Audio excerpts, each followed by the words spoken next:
Welcome back to this week's broadcast. I'm Sienna. And I'm Alicia. Hey Sienna, did you get your blood drawn this week? Oh my gosh, no, I hate needles. Me too. I wonder how people feel about getting their blood drawn. Let's go check it out.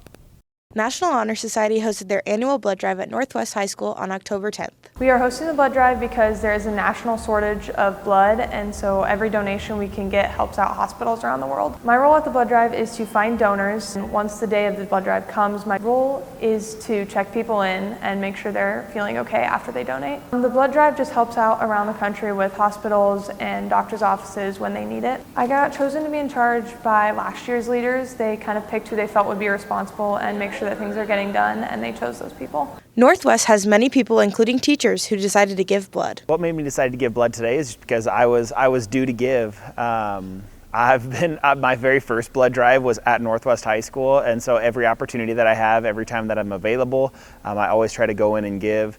I've been giving since I was like 16, and it's just been something that I think it's a great way to give back.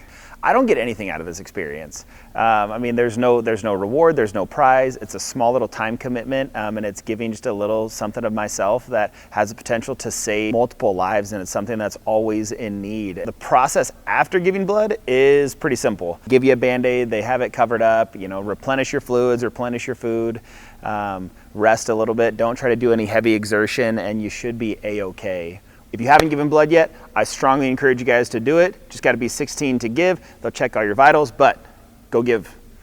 So many people volunteered at the blood drive. I know. It's so great how our Northwest students help our community. You know what else Northwest students help with? No, what? Our construction class. Yeah, didn't they just put up a house for sale? Yeah, I saw. We should look at what they're up to now.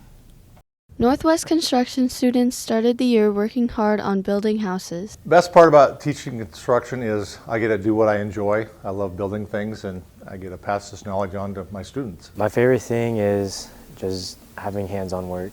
It's for the full school year.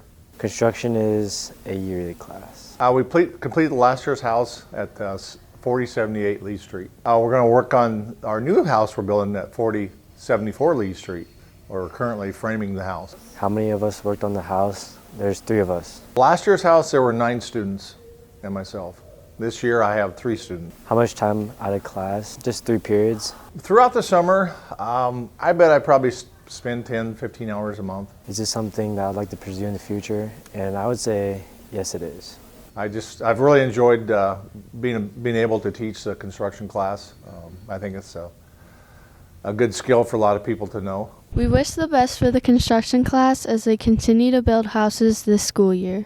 Looks like such a fun class to take. It really does. Do you know any other activities going on right now? State softball. I wonder how that went. Last year they were state champions. Let's see how they did this year.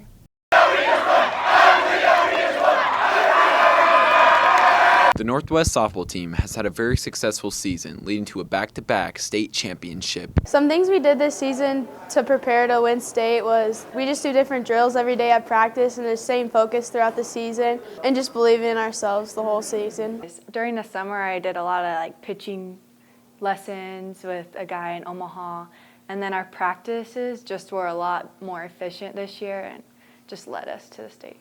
This season, we've been practicing every day after school. We've been putting in everything that we can to make us get to the point where we were. The beginning of state is at Hastings, and then the finals is at Omaha at UNO's field. This is the first year it's been in Omaha, and there was a lot more people there, so it was really loud. The atmosphere is much different than Omaha. Just there were more fans in Omaha, and being on turf field was better than actual dirt. My best game during the state tournament was probably the championship game because I knew we had to leave it all in the field because no matter what, win or lose, we were done for the season. So I was just leaving it all out there, and I played pretty good.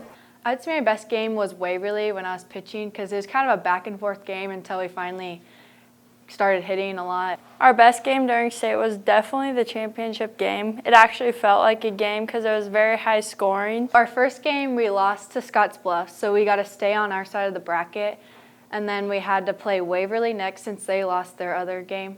And then we beat them, and then we played Hastings, beat them. Then we had to beat Elkhorn North twice to make it to the championship. I was the most nervous during Omaha's game, the state final game. I was nervous more so of the atmosphere, not so much the game, because we weren't the underdogs coming in, Blair was, so we had nothing to lose. The atmosphere at state this year was super loud. Any play or any big thing that happened, the crowd was just roaring. The atmosphere at state is a lot different than any other game during regular season. There's a ton more people, it's a lot louder. It's kind of more nerve-wracking. There's a lot of people there, and I'm happy everyone could show up and Fritchie could get the students out for it. Make sure to congratulate the Northwest softball team for their big accomplishment. Put a lot of work in the season. I'm so bamboozled by how they did this year. Speaking of bamboozled, you know what time it is? Oh yeah. Viking in the Village. Welcome back to this week's Viking in the Village. I'm Leah. And I'm Elysia. And today we're bean-boozling Northwest students and staff. Spin the spinner. Okay, so you either get strawberry banana smoothie or dead fish. Okay. This one? It's dead fish. How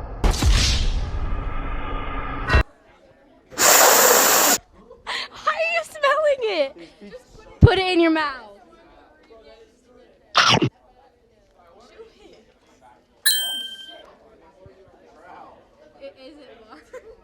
That was horrible. Horrible.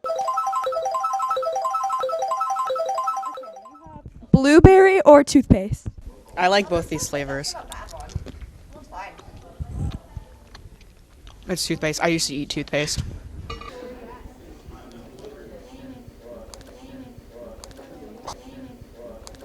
Oh, God.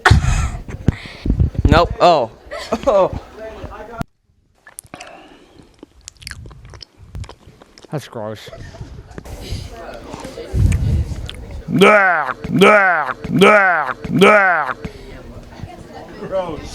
That's right. It tastes just like a Band-Aid.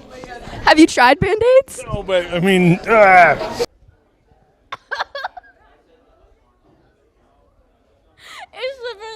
gonna throw up.